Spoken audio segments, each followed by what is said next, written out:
Hi, I'm Charlie Saccarelli, and today we're going to talk about convergence insufficiency. So convergence insufficiency is, well, let's back up before we talk about what insufficiency is. Let's talk about what convergence is.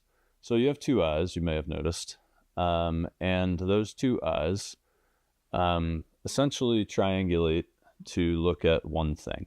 So when they look at one thing, when they look at distance, the eyes are more or less effectively parallel.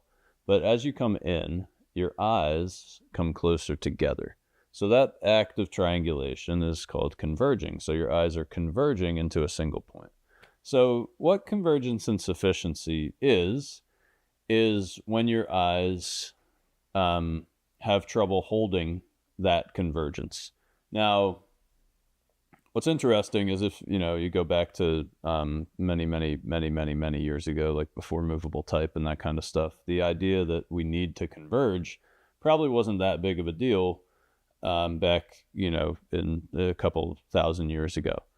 But now it's a major thing in our lives, right? We spend massive periods of our life with our eyes at an angle turned in to look at computers, to look at reading, that sort of thing. So the idea of our eyes not being strong enough to converge is a lot bigger impact now than it would have been a couple hundred years ago. So what convergence insufficiency is just you can't do it. Now, what's interesting is how that manifests in your brain. So your brain is not going to tell you something as clear as, hey, you are having trouble maintaining triangular fixation at a fixed distance. It will say something more like, ow, my head hurts. So you'll have a headache.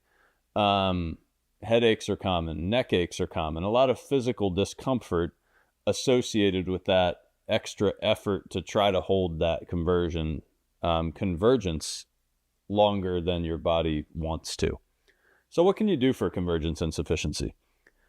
So there's a couple strategies, and both are effective, though it is one I would say is a quick fix and one is a more lasting fix.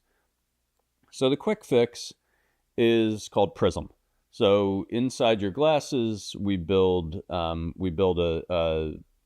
extra thing that deviates light differently. So basically, instead of you having to hold your eyes at a triangulated distance, the prism basically assists you. So it almost acts like a crutch for your vision, for your ability to converge. So that's option one. Now, the question is, and I think the jury is still out in a lot of ways, it's kind of a controversial topic in optometry, is do you end up needing more crutch? So like if your eyes adapt to one level of crutch in 5 years, do you need a second level? Like do you get kind of addicted to that crutch and become weaker in the process?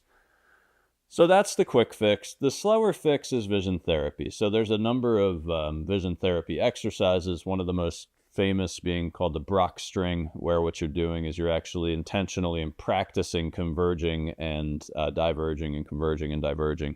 And you're practicing that to essentially strengthen your eyes and strengthen your binocular vision. Once your eyes are strong and strengthened, they, for the most part, stay strong.